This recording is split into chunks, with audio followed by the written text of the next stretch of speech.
popular, a Lei 15.100 de 2025, que restringe o uso de celulares nas escolas, já alterou a rotina das crianças e adolescentes em todo o Brasil. Para falar sobre as consequências dessas mudanças, eu converso agora com Ângela Antunes, que é pedagoga. Seja bem-vinda. Obrigada. Também aqui nos nossos estúdios, Alicia Marcondes, psicóloga. Seja bem-vinda. Obrigada. Bom, para começar, eu quero que a psicóloga, a pedagoga já fale para a gente qual o impacto dessa medida. As crianças no começo, acho que antes até das aulas, elas estavam muito alvoroçadas com a mudança. Parece que chegou e não foi tudo isso, né? Elas não estão tão desesperadas assim pelo celular. A coisa boa é que a escola teve tempo para se organizar. Então, a escola se preparou, né, para a hora do lanche, preparou atividades, preparou música, preparou uma porção de coisas que eram coisas que a gente fazia na hora do lanche, por exemplo, quando a gente ia para a escola, e que hoje em dia eles não faziam mais.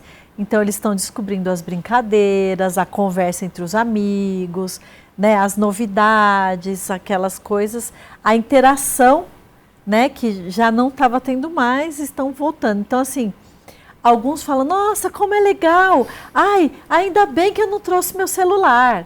Então, o impacto foi bom porque deu tempo de todo mundo se preparar. E o que a gente consegue já perceber nas crianças? Porque estava uma dependência, né, por conta da tecnologia. Isso estava mesmo. Acho que as crianças elas aprendem também em casa, então não é só no ambiente escolar, né? Mas tratando de ambiente escolar, a principal mudança que a gente consegue ver é essa que a gente já falou, a questão da socialização das crianças, né? Então os jovens não conversavam entre si, eles mandavam memes entre si. Então é aquela rodinha que está todo mundo no seu celular. Olha, você viu o meme que eu acabei de te mandar? Né? E eles perderam um pouco disso. Então, agora existem conversas mais profundas, as pessoas estão começando a se reconectar de uma forma mais assertiva, de uma forma mais profunda, coisa que antes não estava existindo, né? Antes era uma coisa sempre muito superficial. Então, está existindo uma troca muito maior na questão da interação social com os colegas. Se fala também do celular para tirar a atenção. Eu até vi numa reportagem uma criança falando, parece que agora eu estou prestando mais atenção na aula. O aparelho acabava roubando, como que era na sala de aula? Sim, porque assim, você está explicando uma matéria. Aí daqui a pouco, o celular está sem volume, a gente mesmo está sem volume. Só que aí ele faz bzzz, a sua atenção, você já perdeu o foco, você já vai querer dar aquela olhadinha. Né? Então, e isso atrapalha muito, porque o celular hoje, se você deixar todas as notificações, ele não passa 30 segundos sem fazer um barulho, ou sem vibrar, sem chegar uma notificação.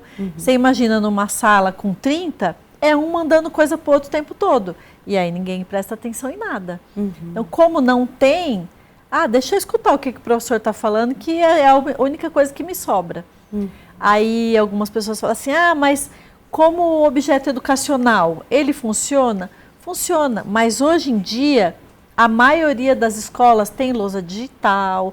Por exemplo, as escolas da Prefeitura de São Paulo têm um tablet para cada aluno, tem um monte de coisas que dá para o professor falar, olha, agora nós vamos acessar a internet com o tablet da escola. Que é limitado, né? A quantidade de programas que você pode acessar, de sites que você pode acessar. Então acaba assim restringindo, porque o problema do celular também com o uso pessoal é que a gente não tem o controle do que as crianças estão vendo. Exatamente. Qual é o conteúdo? É muito fácil a gente vai falar, mas é que eu estou pesquisando e o que o professor está falando. Mas está mesmo? Né? Quantas vezes...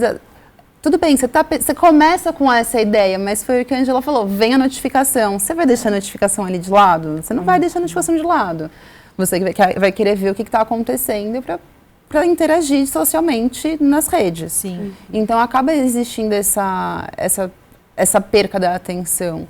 Fora que não são todos os pais que têm a questão também do controle, né, do que a gente está vendo no conteúdo da internet.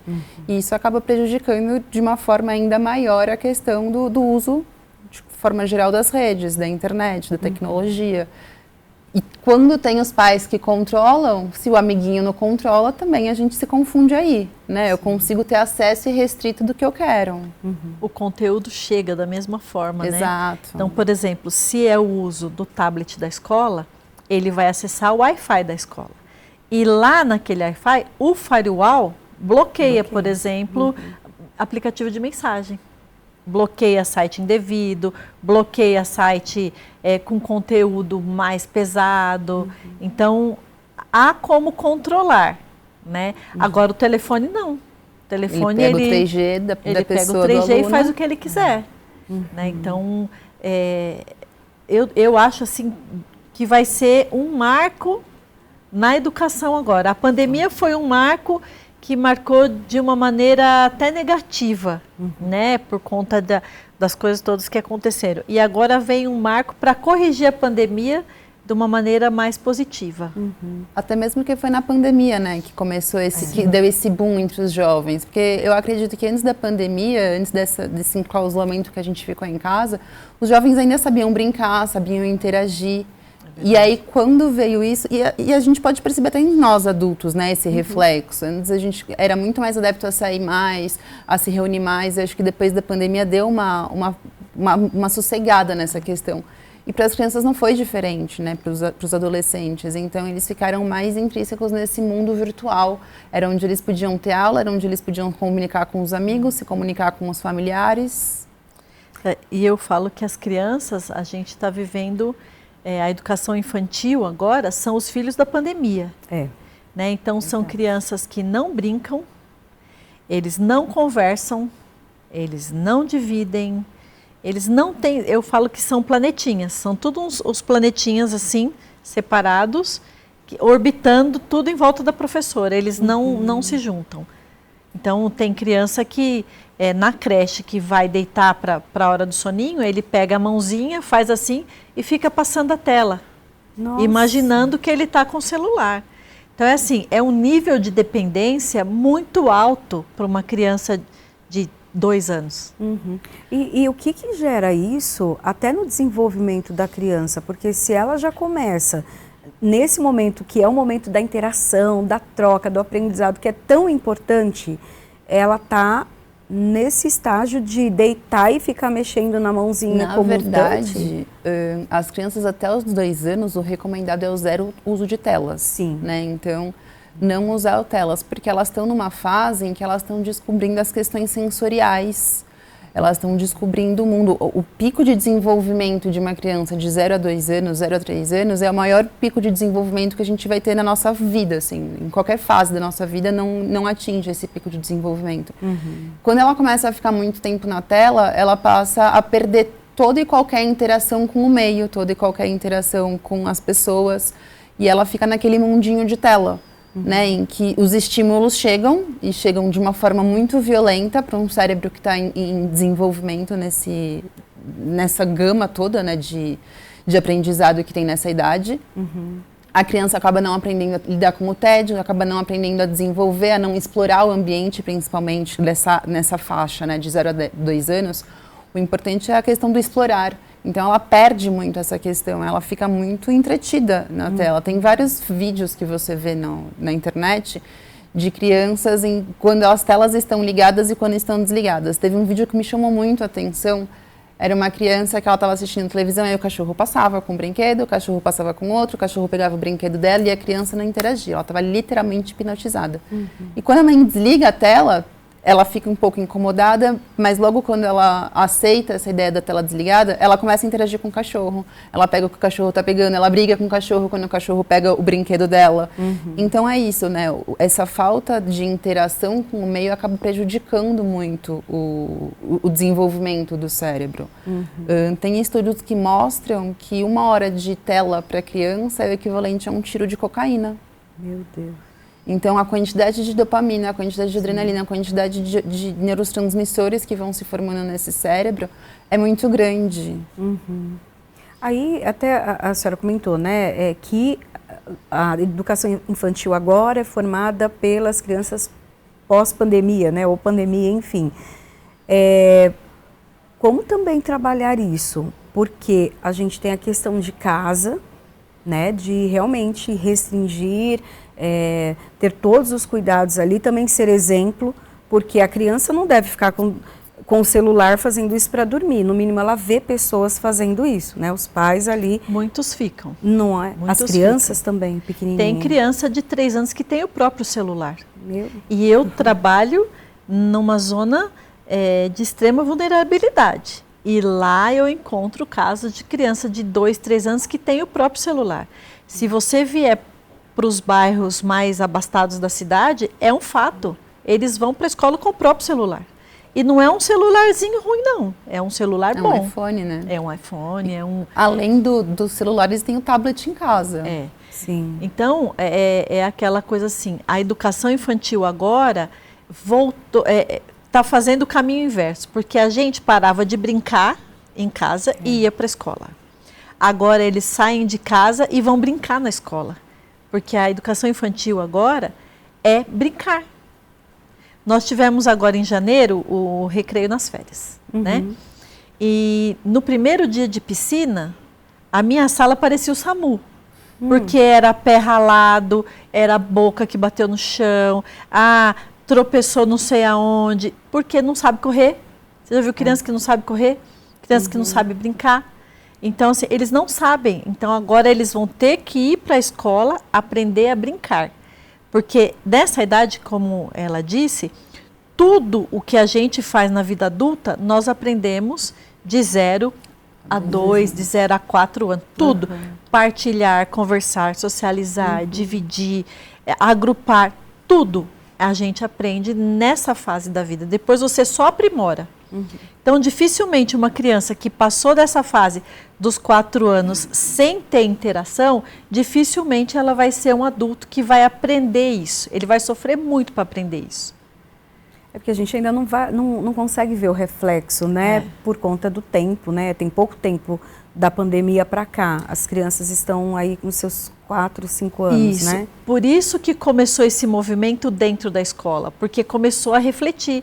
As escolas estão tendo que fazer momento de relaxamento, porque as crianças ficam muito estressadas, porque elas têm que fazer outras coisas que não a tela. O tempo de atenção de uma criança, antigamente, era 21 minutos. Aí foi caindo, ficou 6 minutos. Agora é 30 segundos. É o tempo do vídeo. Vídeos. É o tempo do vídeo, do TikTok. É o tempo do vídeo. É 30 segundos o tempo de atenção. Como que essa criança com tempo de atenção de 30 segundos vai chegar no primeiro ano para ser alfabetizada? Cada 30 segundos o professor vai ter que fazer alguma coisa. É impossível. Sim. Né? Então tem que fazer esse caminho inverso para as crianças aprenderem a fazer as coisas, a prestar atenção em outras coisas. É o que eu sempre falo lá. Gente, criança não é quietinha. Ai, mas eu dou o celular e ele fica quietinho. Tá errado. Criança faz arte, criança apronta, criança faz malcriação, criança chora, criança mexe nas coisas, criança derruba coisas no chão, criança puxa o rabo do cachorro. O problema tá aí, né? Quando a criança tá quietinha, isso é o atípico. E as pessoas hoje em dia, elas entendem que o normal é a criança quietinha por essa questão da tela. Só que os pais não têm noção também do quanto de malefício que a tela traz, até na questão de doença mental. Então, é cada vez mais nova a quantidade de crianças que têm ansiedade, que têm transtorno alimentar, autoestima baixa, mutilação. Era até essa pergunta que estava na minha cabeça, mas daí a Ângela trouxe até um outro viés para isso. Por quê? Eu já ia te perguntar sobre as doenças emocionais mesmo que trazem. Então, assim, a criança fica muito ansiosa. A gente já fica ansioso em relação ao celular. Agora, imagina eles que não têm todos os outros estímulos que nós temos ou obrigações que nós temos. E eles acabam ali querendo o tempo todo ficar com o celular na mão, ou mexer, ou enfim. Então, já causa aquela ansiedade. E uma dependência também, uma dependência. Né? Não é só ansiedade. Agora, quando a Ângela traz pra gente que a criança está ansiosa, porque, tipo, ela não, o ambiente já não tem mais isso aqui, porque antes isso aqui trazia ansiedade, agora não é mais isso, é não ter. O que eu vou fazer sem isso aqui?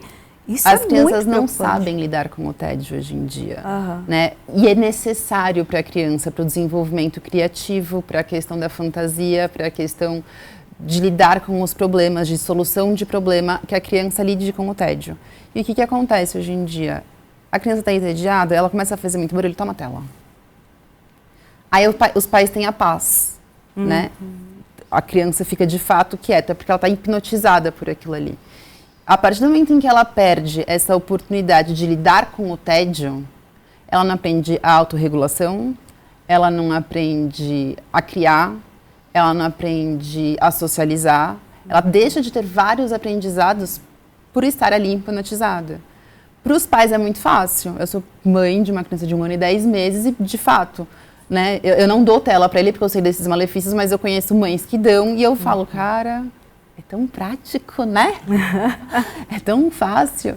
Mas eu tenho noção desses malefícios, as pessoas acabam não tendo essa noção. Então, a partir do momento em que a gente tira essa tela, a criança tem que lidar com essa sensação desse incômodo, né? Esse vazio do tipo, tá, e agora eu tô no tédio? E como que eu lido com isso? Os adultos já estão assim. Sim. As crianças são piores ainda, porque a gente ainda teve um gap de tempo em que a gente aprendeu a lidar com o mundo sem a tecnologia, sem os smartphones, né? As crianças não, elas nasceram com o smartphone na mão. Então, quando elas têm essa ausência desse aparelho, elas ficam perdidas. Elas não sabem o que fazer e como fazer. Mas quanto mais tempo... E aí vai acontecer o quê? Automaticamente é a mesma questão do vício, né? Ela vai ficar irritada, ela vai entrar numa crise de abstinência não química, de uma certa forma também química por conta das conexões dos neurotransmissores na cabeça, mas ela vai acabar tendo essa lacuna, né? E essa dificuldade de lidar com todas essas emoções, com todas essas sensações. E a tendência do comportamento dela é piorar até que melhore.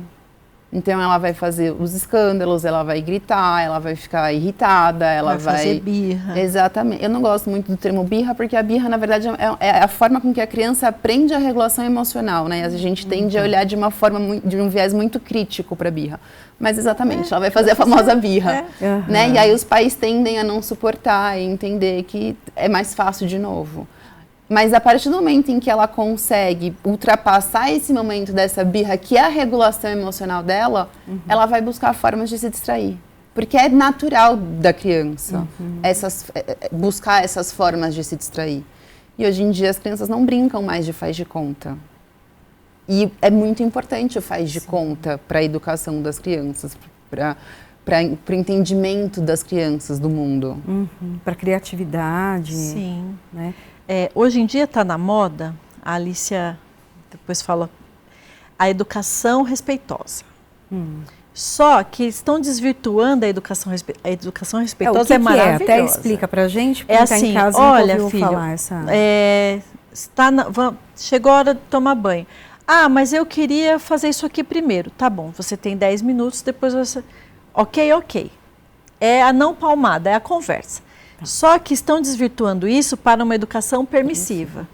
Filho, olha, tem que tomar banho. Ah, eu não quero ir agora. Ah, mas tá quietinho, tá no celular?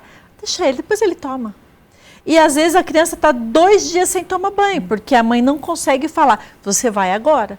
E a figura de autoridade não, do pai, da mãe, dos avós, ela tem que existir, porque a gente lida com figuras de autoridade o tempo todo. Mas de uma forma respeitosa. De uma forma respeitosa. Não é o autoritarismo, mas a autoridade. Então, né? assim, eu sou seu pai, eu sou sua mãe, e como tal, você tem que me ouvir, porque eu sou o adulto da questão. Né? E a gente vê que isso está invertendo. Então, a educação permissiva está criando pequenos tiranos, e uma leva de adultos que se movem para atender os desejos daquele planetinha que não se relaciona com ninguém e exige tudo de todo mundo. E isso é péssimo, porque daqui 10 anos, como que o mundo vai estar?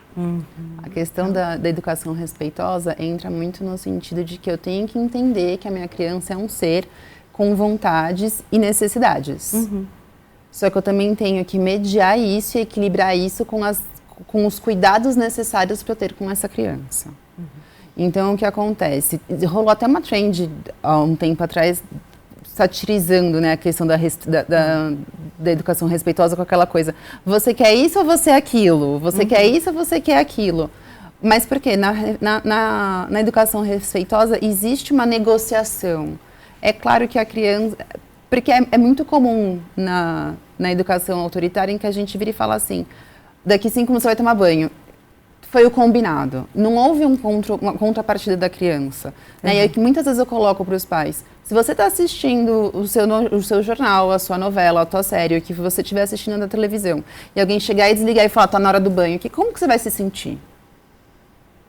E é como a criança se sente. Uma agressão, né? Então, assim, vamos negociar. O que você está assistindo? Faltam 10 minutos para esse episódio do seu desenho terminar. Então, quando eu terminar esses 10 minutos desse episódio, a gente vai tomar banho. Acabou o episódio, a gente vai tomar banho. Aí a criança não quer, a criança chora. Filho, eu entendo que você está frustrado. Eu entendo que você quer continuar a assistir televisão, mas a gente tem responsabilidades. E agora, o horário é de tomar o banho. Então, você vai trazer essa criança para ela fazer o que você quer. Ela gostando, ela não gostando. Ela querendo, ela não querendo. Mas houve um diálogo, houve um acolhimento. Você conseguiu psicoeducar essa criança com relação às emoções dela. Então, a base da educação respeitosa é isso. Você conseguir explicar para o seu filho o que significam as emoções que ele está sentindo, como lidar com elas, mas que a gente tem que fazer coisas que a gente não gosta. E isso é a vida, né? E aí foi o que ela falou. Hoje em dia se confunde muito essa educação respeitosa com a permissiva. Porque é muito mais fácil falar, tá bom, então deixa quieto. Ele não quer. Não quer. E aí eu não vou criar o conflito. O problema é que essa criança cresce. E quando essa criança cresce, ela virou adolescente, a gente quer começar a colocar o limite. Esses limites já tá tarde demais para você conseguir estabelecer. Aí o sofrimento é muito maior. Gigantesco. Porque o sofrimento, né, falando nessa parte, é para os pais, porque daí também vem todos aqueles conflitos, né, e aquele enfrentar também, desafiar, que já vem talvez um pouco ali também da adolescência, né? Mas aí, para esse adolescente também, né, é um sofrimento. É um choque, porque simplesmente ele vivia numa bolha e de repente alguém vai lá e fala, não, chega, agora você vai para o mundo real. E só que é um lugar que ele nunca foi. Né? Então, ele não conhece, ele não aprendeu. Então, e a gente joga lá, os pais jogam ele ali e falam, se vira. Agora é desse jeito, você já cresceu, agora é desse jeito. E não é assim, porque quando ele teve que construir isso, que é do 0 aos 2, aos 4 anos, não teve. Então, ele agora com 15, ele vai ter que voltar lá para construir isso. Só que ele já está grande. Eu diria que você tem uma janela maior para você conseguir aprender a construir essa relação e essa não obediência, né, mas essa barganha, esse entendimento do jovem com relação a essas coisas. Mas, de fato, na época da adolescência não dá. Eu vou dar um exemplo muito, muito claro, assim, muito básico. Uma criança de 0 a 2 anos é 0 de tela. Uma criança de 2 anos a 5 anos é 1 hora. De 6 anos a 10 anos são 2 horas. De 11 anos a 18 anos são 3 horas no máximo. Que a gente tem que ter, exatamente, de tela por dia para a gente não derreter o nosso cérebro. Como que você vai fazer com um adolescente de 11 a 18 anos ficar 3 horas só, no máximo, de tela em casa ou em qualquer outro lugar, se a infância inteira você liberou o celular porque era mais fácil? Aí você criou aquele adolescente que vive dentro do quarto, na melhor das hipóteses jogando um jogo virtual, que não tem contato com ninguém, que faz as coisas do jeito que quer. E aí chega a época da adolescência, em que ele quer explorar, em que ele também quer sair, em que ele quer viver, em que ele começa a tirar não, né, mas se aprimorar com relação aos próprios valores que ele tem. E aí dá um problema, porque a verdade dos pais não é mais tão absoluta assim. E aí, a partir do momento em que ele começa a ter esse conflito com uma educação que foi sempre permissiva, o conflito vai ser muito maior do que poderia ser numa relação em que existisse o respeito. Aí a gente, né, é um resumo assim desse primeiro momento, a gente vai para um intervalo agora, mas educar dá trabalho, né? Por isso que a gente fala, dá trabalho, você tem que sentar, tem que conversar, falar às vezes, várias vezes a mesma coisa. Todos até, os dias. Todos os dias, a gente tem foco né? adultos, né? Eu brinco muito com os pais também em consultório, eu falo, vem cá, quantas vezes você já saiu e bebeu? Dirigiu? Uma cervejinha que seja. Eu morava em Santos, então era mais comum ainda. Ah, mas eu tenho noção, né? Eu sei o quanto que eu fico embriagado, onde está o perigo e tal. Tudo bem, e você com, sei lá, 40 anos de idade, não consegue entender a periculosidade de beber uma cerveja e de pegar um carro. Como que você quer que uma criança entenda qualquer outro tipo de periculosidade? Ou de qualquer outra situação, de qualquer outra regra? Sim. Bom, nós vamos para um rápido intervalo. Daqui a pouco a gente volta porque tem muito ainda para falar sobre isso. E eu tenho certeza que você está amando essa conversa. Fica com a gente.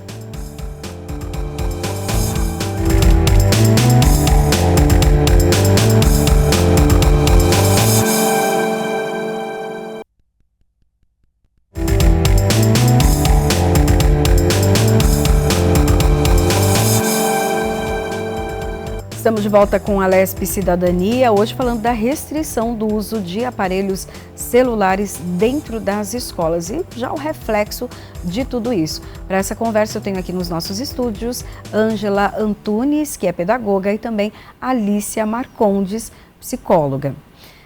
Ângela, eu vi até algumas entrevistas, né, alguns estudantes, até do ensino fundamental 2, já adolescentes, eles falando sobre a mudança na hora ali do intervalo. E alguns falavam assim, antes a quadra ficava vazia, agora a gente está concorrendo para um espaço para jogar vôlei, para jogar basquete, para se divertir. Daí a outra falando, nossa, eu comecei a ler. Ou seja, nem livro mais era acessível ali, né? Eles não queriam mais. Fala um pouco dessa mudança também, e depois eu quero saber da Alícia, a questão dessa atividade física, porque isso é necessário também, né? Sim. Hoje a gente vê muitos jovens, adolescentes, com problemas de articulares, com problemas de coluna, porque é isso aqui, ou é o videogame, é isso aqui, ó. A coordenação motora são esses dedos, os outros ficam assim. Então, essa mudança na hora do intervalo faz com que ele aprenda, ou que ele desenvolva, ou que ele volte a jogar basquete, jogar vôlei, a correr, a fazer uma brincadeira. As meninas que normalmente não gostam muito disso, vão pegar um livro, que é coisa que as bibliotecas das escolas estão lotadas e ninguém nem liga mais. Nossa, comecei a ler, olha, descobri o Harry Potter, eu descobri tal coisa, vamos... E começa a ter aquela rede que a gente tinha, nossa, eu li um livro, nossa, muito legal, parece com tal história, e aí eles começam a ter os clubes de leitura, nós estamos fazendo o caminho inverso, os clubes de leitura, os campeonatos nas escolas, e isso é muito legal. Muito. E tem que partir da escola também esse incentivo? Sim. A escola ela tem que se preparar, porque senão, a hora que chegar na hora do lanche, ela faz o quê? Com 400 adolescentes, todos na abstinência da tela. Ela tem que se preparar, então ela tem que ter lá a bola pronta, o pebolinho, o ping-pong, o jogo de tabuleiro, os livros. Então, ela pode fazer os cantinhos lá no pátio, ou ela pode falar, quem quiser jogar, vai ali, quem quiser fazer... E já previamente dizer para eles, olha, hoje tem karaokê, tem livro e tem jogo de tabuleiro. Segunda, quarta e sexta tem vôlei, basquete e futebol. Então, ela pode ir intercalando essas atividades, porque aí todo mundo vai participar de tudo. Né? Então, é fundamental a escola estar preparada. Mas eu acho que também existe muita questão dos pais. Né? Os pais têm que estar de acordo e alinhados. Tiveram muitos pais que reclamaram dessa medida. Porque como eu vou falar com meu filho? Como que meu filho vai filmar se alguma coisa acontecer de errado na sala de aula? Mas meu filho vai ficar sem celular, ele vai surtar. Né? Então, também tiveram os pais que foram contra essa medida e que dentro de casa acabam usando de forma exacerbada as telas, de forma geral. Né? E a partir do momento em que esses pais também não começam a interagir, não começam a entrar nessa questão do uso reduzido de telas, essa criança acaba tendo problema também nas escolas. Sim. Né? É o tipo de criança que vai ser resistente, que vai falar, não, mas eu quero, não, mas em casa eu posso ter, por que eu não posso? Alguns pais também têm que aprender a lidar com o limite. Porque teve muito adulto que, por conta da tela, ele perdeu. Então, assim, eu já tive casos, você está lá no primeiro ano explicando uma matéria, o celular da criança toca, e aí a mãe fala assim, põe aí numa chamada de vídeo que eu quero ver o que a professora está dando. Nossa. Então, quer dizer, aquele momento, aquela aula que você preparou, acabou. Sim. Porque já quebrou. Porque assim, ó, eu falo que o professor ele demora 15 minutos para juntar todos os espíritos olhando para ele. 15 minutos. Quando ele começa, se alguém abrir a porta, 8 já escaparam, já foram lá para fora, a cabeça já... Aí você vai demorar mais 15 minutos de novo. Então, quando você está ali desenvolvendo aquela atividade, se toca um telefone de uma criança e a mãe fala, ai, filma aí, a outra vai falar, ué, mas por que minha mãe não pode ver também? Não pode ver também. Então, eu também quero falar com a minha mãe. E acabou. Aqueles seus 50 minutos acabaram. E aí, eu acho também entra outra questão, né? Nessa questão dessa dependência do pai, da mãe estarem sempre em cima, tá no controle, tá querendo analisar. Antes não era assim, né? Meu pai não me ligava no meio da aula para assistir, para pedir uma foto, ou sei lá, para saber o que estava acontecendo. Minha mãe também não ia na sala, olhava. Então, quer dizer, se a gente está colocando numa escola, a gente teoricamente confia nessa escola. Né? Então, a gente tem que entender, a gente tem que fazer esse controle dentro de casa. Qual que é a sua lição de casa, filha? Vamos fazer junto?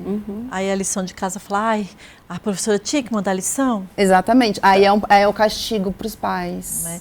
Então, eu falo que a pandemia teve um certo momento que para o professor ela foi maravilhosa.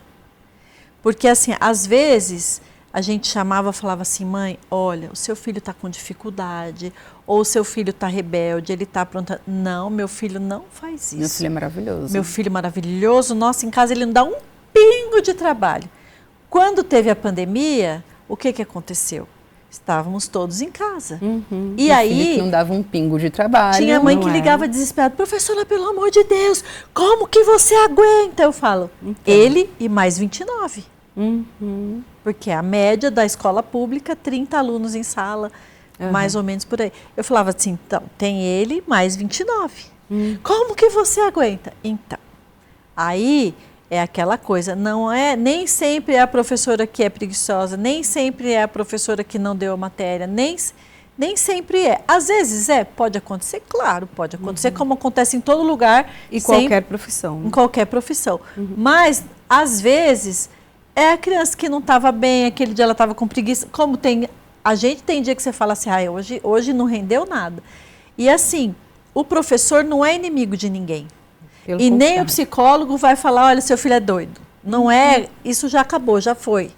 Então, assim, o professor, quando ele chama a mãe, ele está querendo ajudar. Só isso que ele quer fazer. Olha, eu aqui, nesse momento diferente do dia, estou percebendo que o seu filho é diferente. Por quê? Porque eu faço isso todo dia há 15 anos e eu estou percebendo isso. Então, assim, às vezes tem casos que você chama a mãe, igual eu chamei uma vez uma mãe que a criança tinha uma lesão na pele. Aí eu falei assim para ela, olha, chamei muito discretamente, falei, isso na pele dela é sarna. Leva no posto porque isso é muito contagioso. A mulher queria me matar. Nossa. Foi lá, reclamou de mim, foi um sururu, entrou a pandemia. E essa criança sumiu. Quando foi lá para outubro daquele ano, a mãe apareceu e falou, ai, professora, me ajuda. Falei, o que aconteceu? Realmente ela estava com sarna, eu não dei atenção, todos nós em casa estamos com sarna, até nas partes íntimas. Então, assim, quando a gente chama, não é porque você é inimigo de ninguém, não é que você está querendo prejudicar ninguém, você está mostrando uma coisa porque, assim, você faz aquilo todo dia. Então, é uma coisa que você está percebendo. Olha, mãe, a criança, ela deita assim para fazer a lição. Você já levou ela no oftalmo? Ah, tá falando que meu filho é cego. Não, é porque normalmente quando a criança faz isso, ela tá com um problema. Né? O comportamento na hora do recreio. Se você observa, você consegue perceber. Às vezes uma criança que está com problema, às vezes... Embora eu acredito que com o uso da tela é muito mais difícil a gente identificar algumas patologias, tá, né? Alguns transtornos. Mas você consegue perceber algumas coisas. E quando você chama, não é inimigo de ninguém. É a mesma coisa, olha, você pode levar o seu filho no psicólogo. Ah, está falando que ele é doido. Pelo contrário, né? A gente está querendo ajudar. Até mesmo, desculpa, Não, Ângela. Até mesmo porque se a gente parar para pensar, não houve uma geração em que aprendeu a lidar com as emoções. E a gente vai repetindo isso com os nossos filhos. Né? Uma das funções do psicólogo é a questão de aprender a lidar com emoções. E eu acredito que hoje em dia o mundo anda muito mais caótico do que já foi. Né? Então, até mesmo a questão dos ambientes familiares. Né? Então, assim, as crianças não sabem lidar com tudo que elas estão sentindo. E às vezes os adultos não têm competência, ou não têm conhecimento, ou não têm... Ou também não aprenderam também. Não aprenderam, e não só isso, mas eles também estão no meio do furacão para conseguir fazer diferente. Eles precisam de um auxílio, eles precisam de um olhar especializado para as necessidades daquela criança. Alguém que chegue e fale, olha, a gente tem que agir de tal forma, a gente tem que fazer de tal maneira para que exista uma melhora, para que ele se sinta mais acolhido, ou para que ele consiga tal façanha, né, tal mérito, tal atividade. Então, assim, existe essa necessidade, mas vem muito essa questão do tabu do meu filho não é louco, o meu filho não é doente, não, meu filho é normal. E a dificuldade, muitas vezes, também de aceitar o diagnóstico, né, ou a suspeita dele. Sim. A Alice até comentou essa questão de ainda com os aparelhos eletrônicos ainda fica mais difícil. Então, assim, o professor, que é aquele que observa e já tem, por conta da experiência, né, até um indício de alguma coisa, os pais também, porque se a criança chega em casa, o adolescente já vai direto para o celular e se isola naquele mundo, você não consegue perguntar ou não existe a possibilidade ali de como que foi a aula, o que aconteceu na escola, como você está se sentindo em tal situação. E quando pergunta são aquelas respostas curtas, né? Foi de boa. Foi legal. Não, tranquilo. Não aconteceu nada. Não existe o diálogo, né? Ele não é desenvolvido. E não tem também o caminho de volta. Fala assim, olha, em vez a mãe que liga no meio da aula, ela precisa tratar a insegurança dela. Né? Porque a criança está segura, está dentro da escola, está assistindo aula, como ela já esteve lá. Então, quando ela chega nesse nível, é um nível de insegurança que ela precisa de uma ajuda. Com certeza. Né? Então, é assim, olha, um adolescente, como foi a lá? Tudo bem, de boa. Tanto faz, vai lá à escola. Oi, olha, eu sou a mãe do Zequinha e eu vim aqui saber como que estão as coisas. Tá tudo bem, ok. Tá. Olha, nós estamos tendo um problema. Então, assim, vai na escola conversar também. Você não precisa ligar no meio da aula, mas você pode ir durante a aula lá e falar, olha, eu vim saber ligar como na escola durante a aula, né? Conversa com a coordenadora, olha, tá tudo bem, eu queria saber. Pode fazer isso. Acho que com a proibição do celular isso vai acontecer mais, né? Porque os e pais aí, vão começar a ligar. Ela vai ouvir de um adulto que tem condições de dizer para ela o que está acontecendo. Porque às vezes a criança não fala, ela tem medo de falar, vergonha, se sente culpada, né? Ela naturalizou aquela situação, né? Ou então assim, ela está se sentindo coagida e ela fala assim, se eu contar, pode acontecer uma coisa pior. Então, ela vai conseguir falar com um adulto, né? Que vai conseguir dizer para ela, olha, melhor, nossa, tá super bem, tá conversando. Mas em casa ele não fala, mas aqui tá tudo certo, aí conserta em casa. Então, essa via de mão dupla tem que acontecer entre os pais e a escola. É importantíssimo a participação dos pais na vida escolar. Inclusive, nossa, esse recreio está tão legal, eu vou lá ver o que está acontecendo. Faz uma reunião e põe os pais para fazerem aquele momento. Todo mundo deixa o celular e agora vocês vão ficar aqui 20 minutos. Porque é importante os pais também aprenderem a interagir de novo com os filhos, né? A gente desaprendeu. A gente também vive nesse mundo. Muitas vezes os pais são viciados em telas e não se dão conta disso. Né? E aí quando o filho começa com esse comportamento, ele também naturalizou esse comportamento. Alice, até dentro do que a Ângela falou para a gente, eu queria que você comentasse sobre essa dependência dos pais também, não só a dependência da tela, mas às vezes uma dependência do filho, ou uma coisa do controle, ou medo mesmo, porque você falando, se a gente volta um pouquinho no passado, nós íamos, eu não sei vocês, eu estudei em escola pública, nós íamos para a escola de ônibus, de condução, né, com 14, 13 anos, sozinho. Então, você pensa, como às vezes eu me pego nessa, né? Como minha mãe ficava tranquila de deixar aí desse jeito. Mas eu acho que o mundo era mais tranquilo. Sim, também tem esse aspecto. Forma, né? Eu acho que a tecnologia trouxe vários benefícios, mas ela também trouxe diversos malefícios. E eu acho que uma das questões desses malefícios são as notícias, no sentido de periculosidade, no sentido de coisas que acontecem, a violência, né, de forma geral, essa dicotomia que o Brasil está vivendo, né, a questão do preconceito. Então, eu acho que isso tudo está tão exacerbado e aparece tanto na mídia, e quando eu falo a mídia não é só televisива, né, nas redes sociais, as fake news. Então, eu acho que isso faz com que as crianças, com que os pais fiquem ainda mais preocupados e mais agarrados a essa questão dessa necessidade de proteger os filhos. Só que a gente não vai conseguir proteger de tudo. E o tempo todo. Né? Então, de fato, esses pais eles precisam de atendimento psicológico para conseguir entender qual que é o limite que eles podem ter, porque os filhos também têm que errar. Sim. Eles também têm que quebrar a cabeça para conseguir aprender a forma deles fazerem as coisas. E essa superproteção não deixa ninguém amadurecer. Eles não amadurecem. E não só não amadurecem, mas também se cria uma autoestima baixa. Porque entra naquela questão do controle, do tipo assim, você tem que fazer isso e você tem que fazer isso dessa forma. Só que essa forma para mim não funciona. Eu sou uma outra pessoa, sou um outro indivíduo. Talvez então aquela forma funcione para mim melhor. Mas essa forma é errada. Para dar certo tem que ser assim.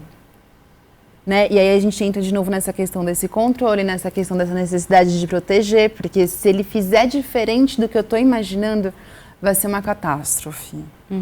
Então, existe essa questão também. Então, sim, esses pais é essencial que esses pais comecem a perceber também a necessidade deles cuidarem dessa questão, dessa superproteção, desse super zelo, porque foi o que a Angela falou, eles não amadurecem, eles não aprendem a fazer as coisas sozinhos, eles começam a se sentir incapazes, eles começam a sentir a falta de autonomia, de autoestima, né? Eles nunca são bons o suficiente, porque é sempre um faz desse jeito ou deixa que eu faço. E errar, se decepcionar, se frustrar, faz parte da vida. E o erro faz parte do aprendizado, né? Sim. Você só aprende quando você erra. Porque quando você vai acertando, chega uma hora que você fala, nossa, mas como é que eu fiz mesmo? Porque foi no automático, você foi acertando, acertando. Agora, se você errar, você fala, aqui eu não posso fazer desse jeito porque eu já me lasquei. Então eu vou fazer de um outro jeito. Aquele erro fica marcado.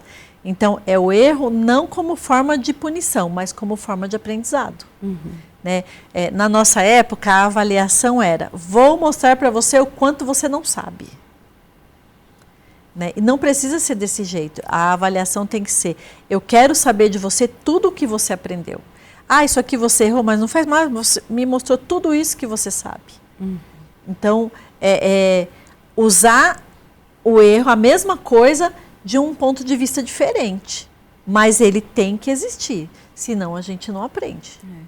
Ângela, e qual o reflexo dentro da sala de aula da interação entre eles? Né? Como a gente conversou até no primeiro bloco, muitas vezes eles estavam ali na rodinha, mas estavam se comunicando pelo celular, tipo, olha aqui, ou falando de alguma outra situação, mas tudo ali, não estavam conversando.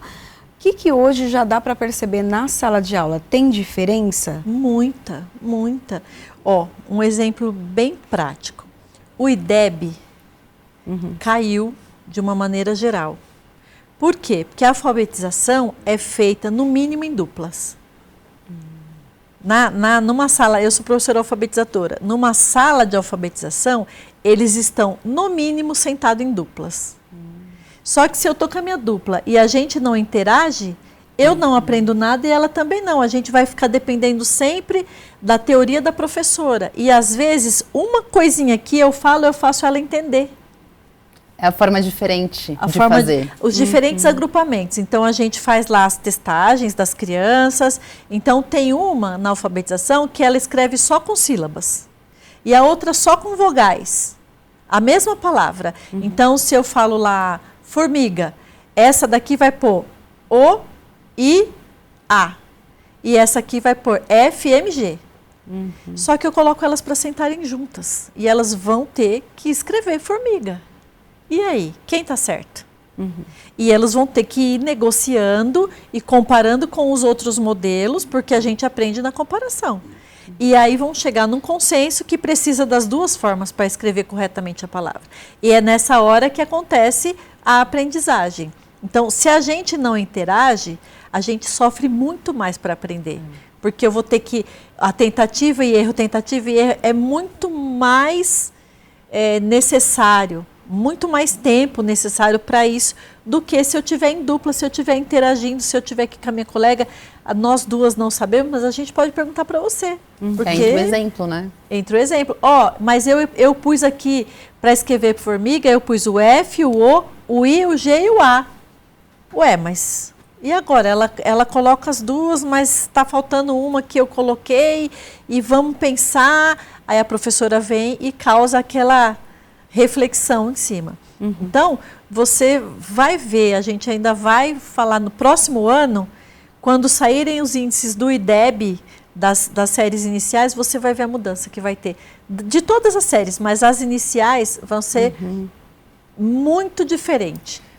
Eu diria que até mais, eu diria que não só nas iniciais, mas também na questão dos colegiais e das faculdades, dos universitários, sim. Porque hoje em dia a quantidade de gente que usa da inteligência artificial para fazer os trabalhos dentro de sala de aula, né, ou os trabalhos de forma geral até em casa, é muito grande. Os jovens desaprenderam a pensar e a raciocinar por conta própria. Porque uma coisa é você usar como um auxílio para pegar uma ideia, né? Então eu tenho que escrever, sei lá, uma redação sobre a nova lei que proíbe o celular. O que eu vou colocar nessa lei? São muitos tópicos que eu posso falar. Uma redação. Bom, o que é legal nessa lei? ChatGPT? Então são tais tópicos que são legais. Então acho que eu vou falar desse tópico. E aí você desenvolve. Agora, é muito comum, tipo assim, esse tópico é legal. E ChatGPT, então eu quero que você faça uma redação para mim sobre esse tópico, contendo tal assunto e contendo tais características. E aí a redação sai pronta.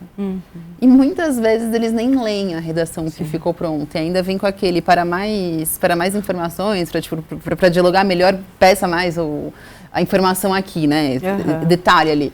Então, é um problema também nessa questão das idades maiores. E nessa interação, ela pode falar, nossa, mas eu vi no programa X que esse programa aqui dá informação errada.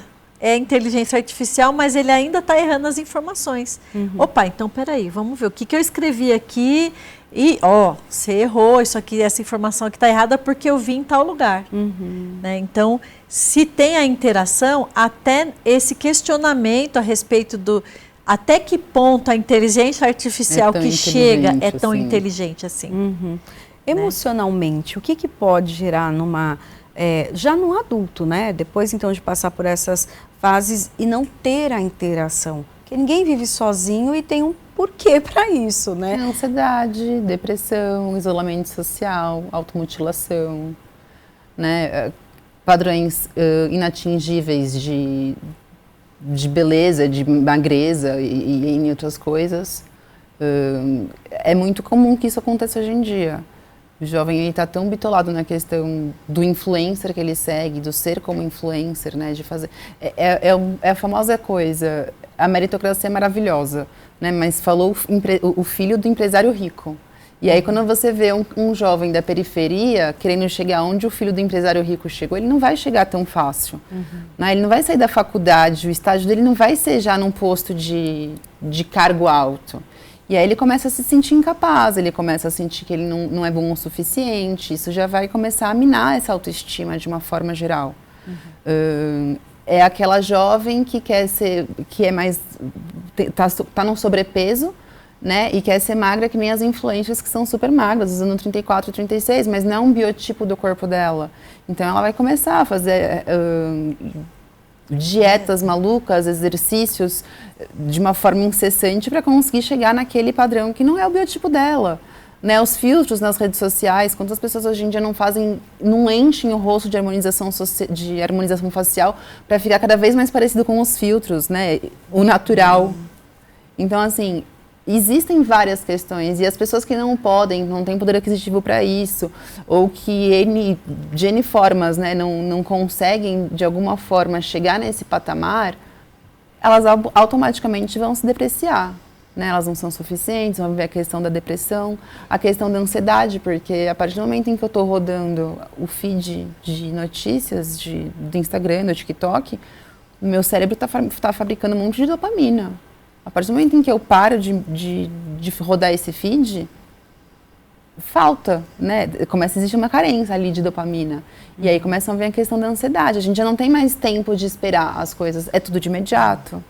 Né? Um exemplo muito idiota, assim, uma coisa que eu fiz, que eu percebi que o WhatsApp estava me trazendo muita ansiedade, assim, às vezes você não quer responder as pessoas. E ainda mais que o meu WhatsApp era junto do paciente e o pessoal. Então aparecia lá a hora que eu entrava. Eu falava, cara, é um domingo, a pessoa está me perguntando, sabe? Tipo, a gente às vezes quer o nosso tempo, a gente precisa disso.